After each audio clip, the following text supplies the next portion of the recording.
Welcome to The Editrix, the podcast where we talk about satire, writing, and niche stuff like jeggings. How's everyone? Pretty good. Did I tell you guys I got my ears pierced? What? Like for the first time? No. Okay. I had like lots of holes in my body. But all but my main ear holes had closed up, and I brought Maddie to get her ears pierced for the first time this weekend. And I was like, I'll just redo my second hole again. And I'm just like, getting ears pierced is so stupid. Like it just hurts, and I try to sleep, and it's like stabbing me in the neck. But it looks cool. It does. Yeah, I don't know. Last time I had my second hole open as well. It must look, you look amazing. Yeah, but you're not supposed to touch them anymore. Like when I haven't gotten my ears pierced since like college. And they said like, twist them once a day and stuff, but now they're like, don't touch it at all. But I'm touching it and I'm twisting it. I'm Wow. it, and I think I'm making everything worse.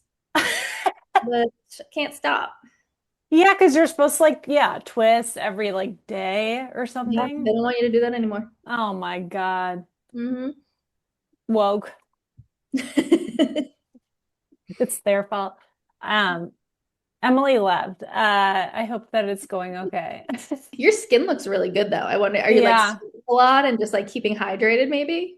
Looks really good. So it's Japanese skincare and then also the Wonder Foundation. So a combination of both. I love that. I have it on too, but I'm not glowing like you are. But I am trying to drink more water. I know we're going to talk about drinks. Mm-hmm. And I have this, I need to tell me, like, can you see that? No, wait, I use this. I need to tell me I'm behind. I'm at 11 a.m. and it's 12:09 Central, which actually is pretty good. For me, is pretty good. So I do 2 of these a day. It's really hard, you guys. It's so hard. Welcome to the Editrix podcast. Hello, I'm Katy Maiolatesi, and I do social media. I'm Kristen Mulrooney, and I'm an editor of the Belladonna. I'm Heidi. I'm also an editor. I'm Emily Kapp. I'm also an editor, and my video isn't working, so we're gonna work on that. Yeah, it's okay. Troubleshooting it. And I have my birthday hat on. No one can see my party hat because it's our birthday, the Editrix birthday. We're celebrating a year of the Editrix podcast recordings. Wow, wow, wow. Wow! I have a fake succulent. I'm gonna put this in my hair. Happy birthday to us. It's been more than a year and it's really exciting and we're cool. Thanks for listening, listeners. Thank you for listening, all 3 of you. It's more. There's way more. That was a joke. There's so much more. There's so much more. That was a joke. It was a big joke. That's what we do. We joke here. Yes, we do. That's gonna fall out. All right. Well, let's move into it because we did have some questions. We proposed people to ask questions because this is a celebration, and we wanted to taking this out. We wanted to celebrate with questions because what better way, That's what I asked for my Editrix podcast birthday gift. I wanted people to ask me questions, and we got it. This comes to us from Elizabeth Cutler. Shout out, Elizabeth. What up? Woohoo! She asks, what's the difference between a hard-hitting / sharp comedic take and going too far? I think some of it is just really like author's intention. Like if you like come at it from a place with a kind heart, or like it's like if you're trying to punch up, not punch down, then that kind of helps to take it that keeps it from going too far, is just having that like right, like a clear point of view, and a point of view that's, not trying to be like disgusting or like mean. Like you don't have that like I don't know how to say that, like evil desire to like make people feel gross or whatever. But like if you genuinely come at it from like, oh, I want to make people laugh, I feel like that kind of is a inherent an inherent check of the tone. Yeah, I agree. That, and I think that telling a joke isn't necessarily shocking people. To me, like saying something for shock value isn't that funny. And I think that's a big thing if you're writing about something like abortion, or I don't know how you would satirize like sexual assault. Like I'm sure there's a way to write something about those topics satirically. But if you're going for shock value, that could give a reader kind of a bad feeling. But if you go look at it gentler place, like you said, I think there are ways to find humor through like a turn of phrase or something, and universal experiences and feelings that you can connect with people without having to shock them into a reaction. Yeah, like I mean, if you take like the sexual assault, like if you're like, oh, this like making fun of sexual assault, like it's like, oh, this dumb bitch was like sexually assaulted. That's like that's gonna be shocking and horrible or whatever. But if you're like, make fun of like the way the sexual assault was handled, or like the feelings that like genuinely like feeling somebody like would have, like how people like react to those feelings, or whatever. It's like, or like how like as a woman it's like you need to like apologize for being sexually assaulted. Like that's that societal expectation that's placed on us or whatever. Then I feel like that's when that ceases to be shocking or horrible or whatever, and it's like you're coming at it with like in the right mindset, like you're actually trying to comment on the problem and not making fun of the people who are having the problem. Yeah. And that kind of goes with like A to Zing stuff, because it's like, oh, sure, we can just make fun of the person doing that or the bad person, but like go beyond that and try to satirize something that hasn't been done before or has not been done that much. But I think thinking in a way that is not common is good. And then also, like you said, somebody said, yeah, well, I don't feel like we are, they think topics are going too far usually, but um, if, if somebody goes, ooh, like if they're uncomfortable, maybe don't include that. But that's what I would say. But also like make sure you have the right intentions in mind, like you said, Heidi. Emily, go ahead. Sorry, I cut you off. No, you're good. I feel like my answer is pretty similar to the three of you as well. Just like making sure the target is not the victim or, punching down. Like the target that you're making fun of are the bad guys. Like the target is clear. And so that like I feel like there's usually I feel like if you are doing a piece on a subject that is, already kind of on the line, like I feel like some people are going to already have their guard up. So you really have to just tread very carefully and be you really have to nail it. And so just being absolutely clear with your target and what you're making fun of is important, so that there's no confusion that about what we're making fun of, so that the audience, I guess, feels at ease, or like, I don't know, you want to challenge them too. Yeah. I feel like that's a common thread about like those type topics, but I I feel like you want the reader to not be like, oh, I'm not reading this because of the topic. You want it to be absolutely clear and win them over. I also will add to the last question. I feel like sometimes with like more sensitive subjects, I feel like sometimes we're like afraid of it and we're afraid to not go there because we don't want to be offensive. And I will say, I think sometimes like that fear is like totally, understandable. Like you don't want to upset people or offend people for sure. Like definitely. But I think sometimes having that fear, like you can actually hold yourself back and you can actually like stop yourself from really making a great point or a strong joke because you're like, oh, I don't want to hurt somebody. And I think that maybe sometimes think also maybe I'm of course giving a note for myself, but it's like you want to like really hit what you're trying to say, and maybe don't be afraid of that fear, which is totally okay fear to have. But yeah, you want to be punchy, you want to make a point. So in your first draft too, you can always just go to town with like what you really want to say, get it all out, and then maybe scale it back, I think would be my advice. Yeah. And that's totally based off of me like writing stuff where I'm like, oh, I wish I wasn't so scared. A recent piece, I think, and I don't know if I've brought this one up before, but Tom Ellison's When It Happens. I think it's I love that one. It's so good. It's so smart. good. And it's talking about how, you know, we're all just like hoping somebody will die. And he does it in a way that's just not that offensive. Yeah. We all know though. Is it so right? Yeah. Yeah.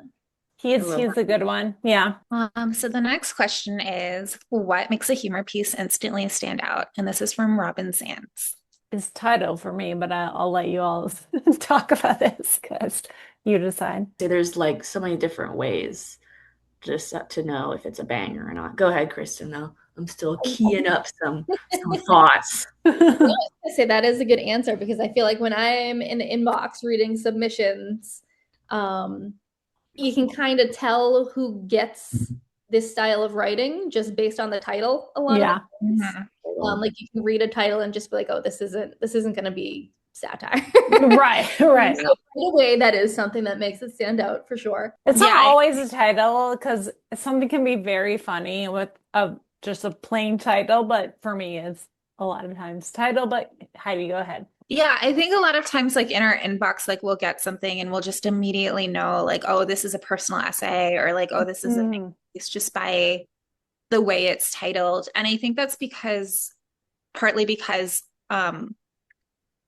you know, in a satire piece, like your premise should be your headline because that's what's going to get people to click. That's what's going to get their attention. That's what's going to make them laugh right off the bat. So when we get a piece where it's like, you know, like plant wanderings or whatever, it's like, we're like, okay, this isn't what we published. That's a great fake title. Yeah, my eyes fell on. Yeah. It's a plant. But yeah, but if it's like we get something where it's like, oh, all my house plants are dying because I'm feeding them lemonade. It's like we're like, oh, that's gonna be a satire piece. Or that because that's horrible. Don't do that. But yeah, the promise is when the title's the promise, that's always a positive sign and it makes us laugh. Yeah, to shout out our I agree. friends at McSweeney's. I think it was like a few years ago, I was reading an interview with them, like with Chris, and Chris said something, and it always just stayed with me. I was like, oh, that is something good that I try and think about when I'm writing satire, is that like people who are reading your pieces, they're doing it like while they're like very quickly, like while waiting for the bus or in line for the groceries, or like, so you like, I like everything is quick. The piece is quick. It's not a book. So like everyone was saying, the title is so important. Like if your title isn't good, someone's not going to read it, most likely. Yeah. So like make sure it's punchy. And then for the piece overall, again, because there are so many different types of pieces, but I'd say like something that unites a lot of them is just like really committing to the bit strongly, whether you have a really solid format that's really different and just you're really going hard on this format, or you have a unique character voice and you're carrying it through the entire piece, or like just the premise itself is you're making a choice and you're following it through and it's consistent but also surprising. Like you're taking it to a new level. It's unique. It is unique and bold in some type of way. Unique and bold for sure. I think that a piece like really stands out when it's very unique, when it's like, oh, only this person could have written it, or this is so different from what we normally see. I think it's, you know, conversely, the things that don't stand out are the things that are kind of regular. It's like a take that everybody has, or it's just so, the jokes are maybe structurally okay, but there's no spark behind it. So having that real spark of the writer behind it will always, I feel like that'll always make something stand out. I like to see when a piece is really clear and focused. Yeah. And I think this goes along with what Emily was saying, maybe. Sometimes we'll get a piece that we either don't accept or ask for a rewrite. And the note is something like, well, I think you have 2 separate pieces here. Because they have too many ideas and it goes in a couple of different directions. And I think it works best when they choose one and, like Emily said, commit to that bit, and don't go off into this other tangent, but just like stay clear and focused on what you're really talking about. And then maybe take the other piece and use it for something else. It's like a good problem to have if you have a lot of ideas. Yeah. You can split that out into 10 different pieces if you want. Just go crazy, go stupid on just one. Which I mean, like, I have a hard time doing that because I just want to, I'm like, I have a joke about this. It's a little, I just want to, I can fit it in neatly. But no one will notice. Also, that's a tactic to have like a couple random jokes in there. So who knows? Yeah. I mean, like, that's also okay, I think, at times. So when I was a kid, we did a lot of standardized tests. Like a lot. And like not even like in an SAT way. It was like I went to like a private school and they just gave us all these standardized tests. But like one of the things that we had to do was like figure out what goes with like a thing. Like they would give you like like a word and you had to figure out which words went with that word. And it's kind of like, I don't know, in a weird way, it's like a logic thing. Maybe it was helpful to do so many of these. New York Times connections, is that what you're talking about? What? New York Times connections, is that what you're talking about? Yeah, I was like, like 8 years old in my Montessori school doing New York Times connections. But so I always like think of it when I am doing satire. I keep on going back to those like standardized tests of like, oh, these things go with this thing. It's all making things match and not adding elements that are surprising or don't go. And if it is surprising or jarring, like you kind of have to like weave it in. It's like, I don't know, in a way it's like painting. Like if you have, if you're painting in like blues and then you add like an orange, like you kind of have to like weave the orange into the painting. So it's not like, why is this orange? That's such a good analogy. I know. So standardized tests were good. Damn it. Yeah. Do you guys remember when you were taking the standardized tests, like the long day ones? Yeah. There would be a snack break. Oh, yeah. Remember at the snack break, they gave us it was like these crunchy, like chocolate covered candy. They're called like knob sockers or knob knockers. Emily. They were delicious. No, and I don't know that. Seen, like the grocery store, clob knockers. Something like real. Emily, I feel like you grew up near each other, kind of. So no, Ohio clob knockers snack. I don't know that though. Emily is young though. She's a totally different generation of person, so she probably had different snacks than us. Well, what snacks did you guys get? An apple? Like we can remember. I don't know. An orange. You know how long ago that was? Yeah. I remember getting like bananas. They would give us bananas for standardized testing days, or like bad granola bars. I'm gonna ask my friend. That sounds familiar. Yeah. I was talking to one friend about the clob knockers. That's definitely not what it's called, but it's something silly like that. I'm going to text him right now. Is that clob with a K or a C? She said, not sure. But my mom did tell me to unravel my earlobe before tests. That's supposed to help. Now that I'm saying out loud, that sounds insane. What are you talking about? That's supposed to help you focus. Unraveling your earlobe. Whoa. Ew. But then this goes back, right? Yeah. Yeah, it goes back. What if it doesn't? Ew. Then you have to leave school immediately. And see a doctor. Wow. Anyway. What types of pieces would you like to receive more of? This is from Robin Sands, by the way. What type Thank you, Robin. I know my answer. I love pop culture pieces. And I feel like we used to get a ton of those and not so much anymore. And I'm not sure why. And I wonder if this has something to do with people not being on Twitter so much anymore. And I know people are still on social media, but I think it's a little different because people are kind of all over the place on different things. And I feel like Twitter was very pop culture centered in a way. And so we're all on the same page about like what we're talking about. And so we just don't see those fun pop culture pieces anymore. So that's what I want. This is how we can tell if people are listening, is if they submit pop culture or whatever else you guys say. I actually didn't know I was missing that until you said it, Kristen. But yeah, I would agree. Yeah. Like, did we get a single heated rivalry piece? No. No, but I'm okay with that because it's soft power. Okay. I still need to watch it. I try. But I just know everybody's ready for a lot There's of the Gen side. No. Boners, blowjobs, it's all there. Anyways, we haven't gotten that many pop culture pieces. Yeah, I think it's kind of my answer will always be like good pieces. We want to see more.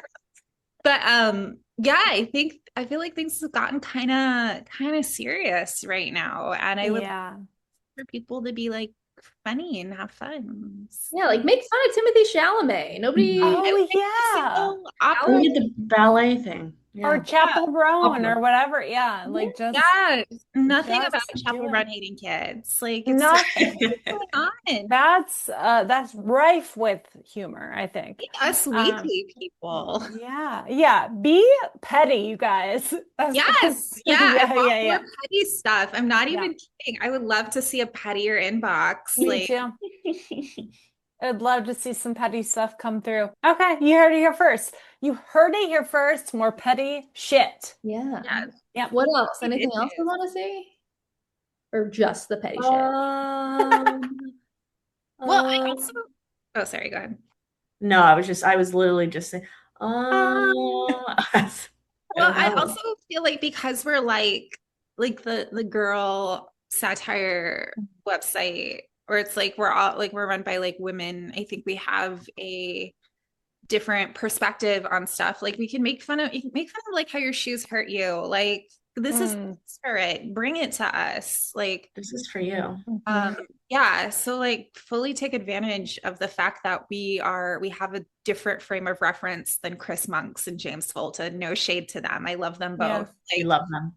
But you know, it's like we're watching the comeback. Like, you know, we're watching like whatever shows. Yeah, we never got a Mormon piece, right? Oh my God, I need a Mormon piece. Oh yeah, the Bachelor. Mormon wives, like maybe I should write that. Don't make fun of people's religions, but like make fun of reality TV. Like the pettiness. It comes back to pettiness. Does. Your bachelorette piece. Like we're watching that stuff. That's our Game of Thrones. We did get one top model piece, right? Yeah. What is going on? Yeah, what is sorry, Jolie. I scared my dog. What is going on? And also shame on I watched the America's Next Top Model. Yeah. Shame on me for not being the change I want to see in the world. Same. Yeah, you're right. It starts here, ladies. It starts.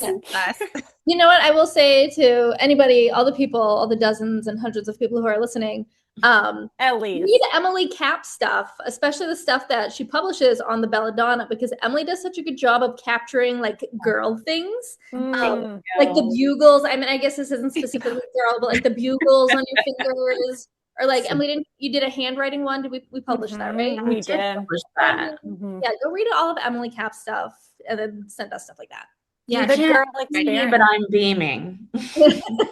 I believe I'm beaming. Yeah, I have another one coming out, and I feel like I read a lot about body stuff. For the Belladonna.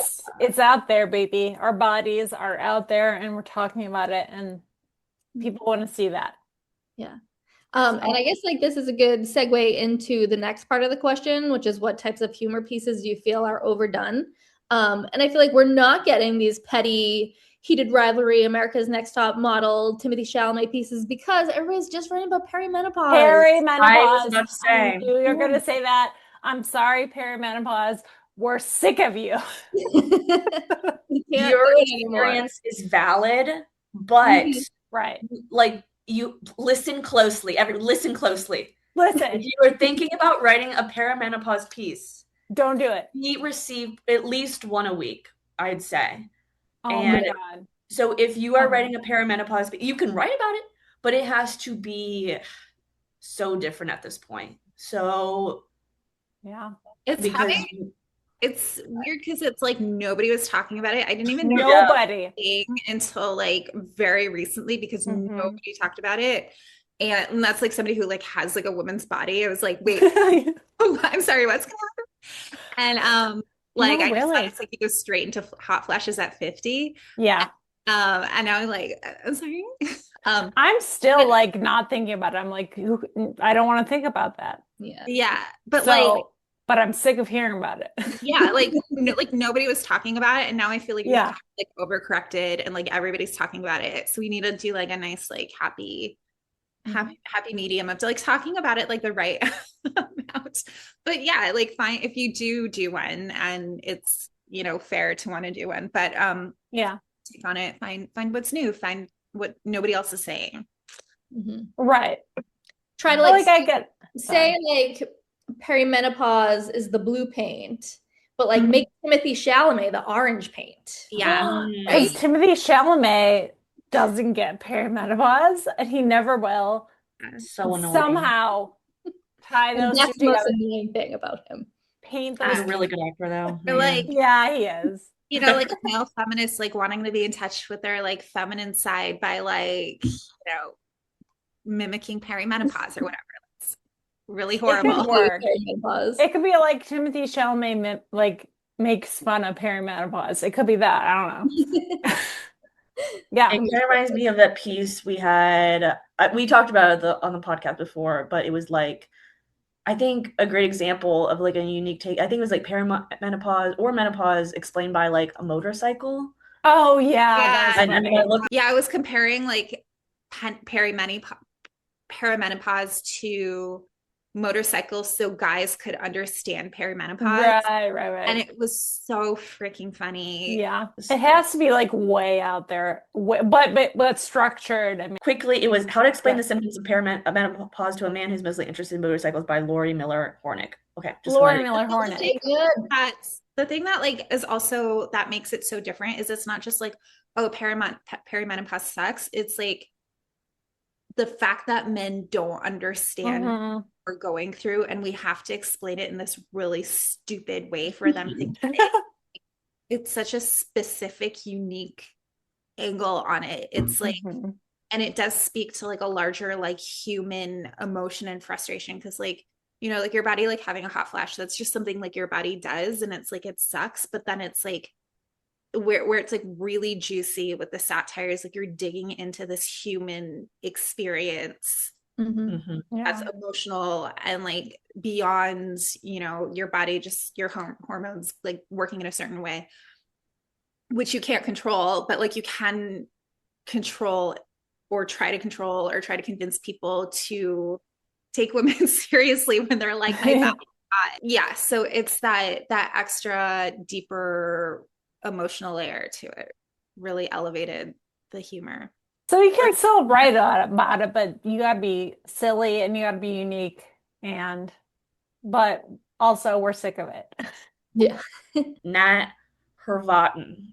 God, I think that's such a cool last name. And Nat, I see your last name all the time when you submit, but I am not quite sure how to say it. Hervaten. Okay. Thank you, Nat. It's either that or Hervaten. I don't know. Okay. Oh, I've heard it was Hervaten. Hervaten personally. Third option. Oh my God. We need to have her on the podcast. Yeah. I think Hervaten. But we don't know. But Nat asks, if you had to pick only 3 drinks, 1 for hydration, 1 for caffeine, and 1 for fun, what would those bevies be? Wow, thank you so much, Nat. I'm a little boring, so I guess I can kick this question off and leave room for some more interesting answers. But I am a huge water person. I'm mostly drinking that. I'm not trying to act better than everybody, but I was literally just talking about this. It's true. I love my water, and so hydration. Yeah, I'd pick water. Caffeine. But in the past few months, I've started experimenting with coffee, I've been telling people. Ooh. And I've come to find that lattes are pretty good. They are. But So I would have to good. say I still really love jasmine green tea as it's just so good. One for fun. Again, I don't really have a fun drink because I'm mostly doing water. But I guess a fun like I'm not a big pop girl. I call it pop. So do I, Emily. I Little don't know Midwest. how I did too. We do, yeah. Sometimes I say Um, soda to fit in with the I know it feels really but awkward coming off my tongue that way. but Soda. I don't know. I guess I'd be a tie between I really love milk, which is kind of weird, but I love it. Maybe chocolate milk Drink these or milk. Ooh, yeah, chocolate milk me and my though. mom, we would be so obsessed with milk. We would together go through a gallon maybe every 2 days when I was like in the house. We were chugging it. It's a good source of protein and Funny. it's delicious. But I would say milk or chocolate milk. But I also like orange juice or apple juice. But that's for more of like special occasion. Well, I So mean, this is your fun drink. Yeah. yes, I Special. guess especially yeah, that's the whole point of the question. So I'm sorry I can't pick one. I would say milk, chocolate milk, orange juice, apple juice. Or Name all or the. ginger ale. One time I was sick, I had Oh. some ginger ale and it brought me back from the dead. You're saying I can only pick one, Kristen? Mm-hmm. Oh, because that's the point of the question. Oh, because that's the point of the question. Oh, I wish you could see your face right now. Yeah, you don't want to see my face right now. Um, We're gonna be rated audibly. Every drink. Gone to my head for my fun drink. I guess I would pick chocolate milk. That's a good one. Someone else can go. There's no time for anybody else to go. No, that was all the time we had. Thank you, For Nat. my drinks, I would do for the caffeine, it would be coffee, obviously, because I'm a big caffeine addict. For the fun drink, I would probably do like a fun latte, like the kind that they have at the coffee place in Chicago that I forced Emily to go to because I'm It such was a so coffee good. snob. They did She some. was like, You got a different like one, right, Heidi? It was like what? you got like a ramen flavored one, right? It was something. No, they had the ramen flavor, which I didn't What? get, Okay. but I got it was like I don't even remember what it was. It was like Ramen the food? me.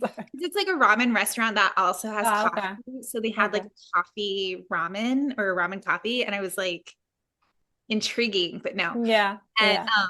but I was such a coffee snob that I was like when I was staying with Emily when we did the Chicago show, I was like, I need coffee. And she's like, let's go to this place. I go there all the time. It's so good. And I was like, no. And I go to like a different one. But the coffee was really good and it was like weird. It was like very creative. Like I had one with sesame and like little flakes on it, sugar or something. And so that would be my fun drink. And then for hydration, I would probably do like iced coffee. Because it has All coffee. so those are my drinks. I worry about the ramen coffee. If that's in like a ramen restaurant, I feel like they're just not like washing things out enough. And the ramen taste is just getting into the coffee and they ran it. Good enough. I have to assume. It was like a happy accident where it was like, oh, you didn't clean this properly. But actually it's pretty good. Not bad. Yeah. Yeah. I mean, so they have like sweet specialty drinks and savory specialty drinks. And the ramen was like on the savory one. And it was very like, I don't know, it had a lot of stuff going on. Like I feel like it had like a sprig of rosemary and like that'd be good. cardamom sprinkle and then like ramen broth or like whatever the fuck. It was so I gotta go back to Chicago and try it, honestly. I do too. I want to try it. I'll go, Kristen, because I'm talking. I'll go quick.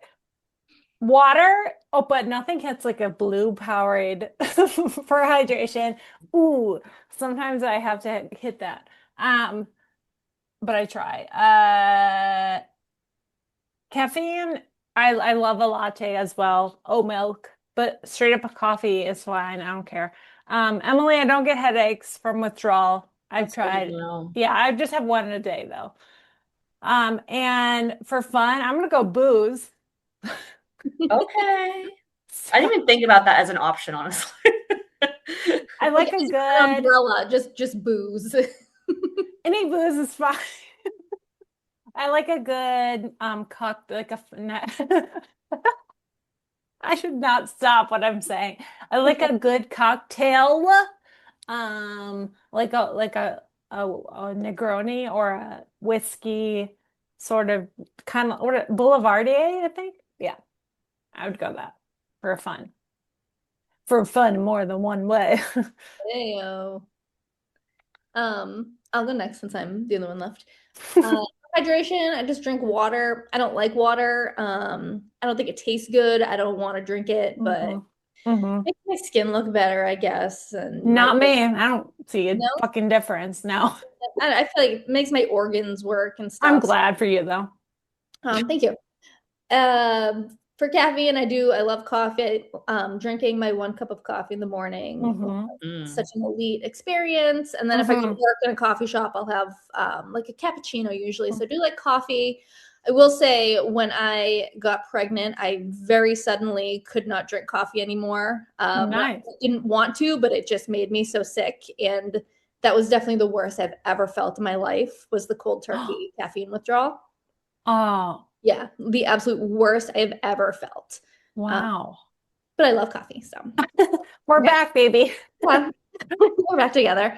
And then my fun drink isn't very fun, but I love Coke so much. Coke is so good. Coke, especially like if I go out and I get a burger and I have a Coke with it. It's my favorite thing.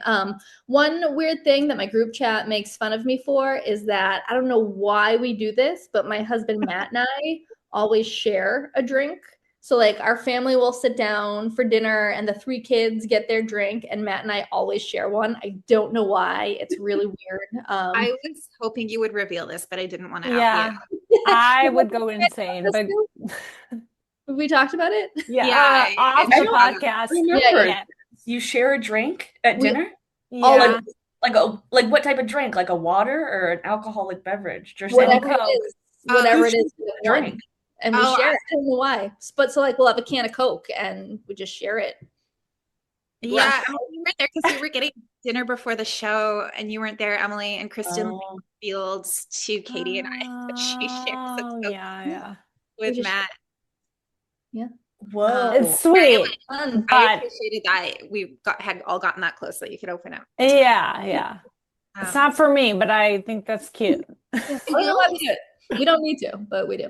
I am Your Estrogen Ring, and I'm gonna stay inside you forever by Tina Caputo. I picked this one because I just like related this so well. I used to have a NuvaRing, but I did not have this problem.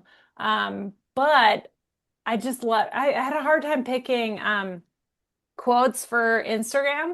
I thought she just wrote in such a funny way. And I enjoyed that a lot. The language was very funny. And she also, obviously, from the title, personified the ring. And I thought that was done so well. And then she kept bringing it back. She didn't forget about it. When we were talking about titles, we did, well, you kind of touched on it, but like people will write a good title and sometimes forget and like not follow through, but she followed through and I was happy to see that, and that grounded the piece. My favorite piece was Love is Blind. I expected you to be a hot chick, not a hot chick with brown hair, by Laura Berlinski-Shinay. Yeah, it's so funny. Again, this is like, immediately in the title, like the point of view. So funny. And I love this one because it's a joke I make as well, where it's like brown hair is like ugly. Yeah. Because I feel like in all the books of yore, it's all like, oh, the flaxen haired beauty. And the girl with brown hair is like always like plain and non-attractive. So I like to like make fun of that as well. And she did this joke that I love like so well. The point of view is so clear, so funny. Like she gets the character voice like really just perfectly.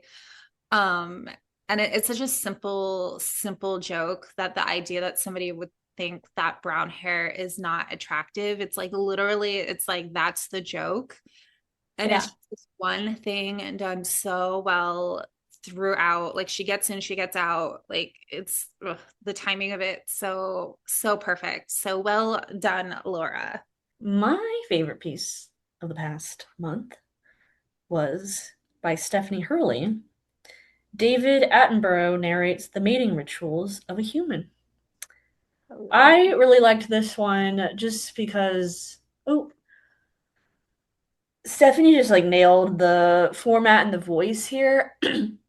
I think we've gotten a lot of pieces about dating before and how it's kind of like people kind of comparing it to like a field guide and some stuff of that nature before. But I haven't personally seen it done in this specific format before with the David Attenborough voice. And I just feel like Stephanie kept it in that format and like it was just mapped really well. I'm a sucker for a side by side mapping, and I feel like it was done really well and in a really tight way throughout the entire thing. It was satirical because it was like almost like a little snippet out of a narration he was doing, and I love how she's kicked it off with who the human male species is and ends it with like going in for the kill. Like it just had a really natural end and it was just tied up with a bow, I thought.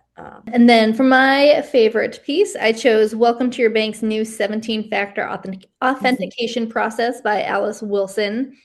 And this one is a topic that I normally may have thought was overdone because we've seen pieces that are about like passwords and stuff, and technology and how hard it is to get into or logging into a portal.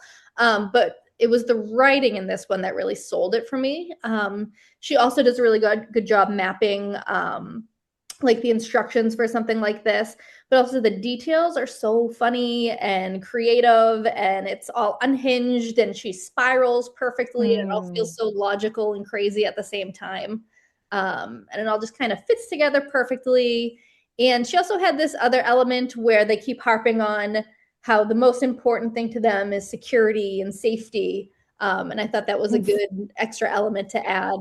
So I thought she just did a really good job with this, and I thought it was excellent writing from Alice. I think we nailed it. Yeah, we crushed it. The writers crushed it.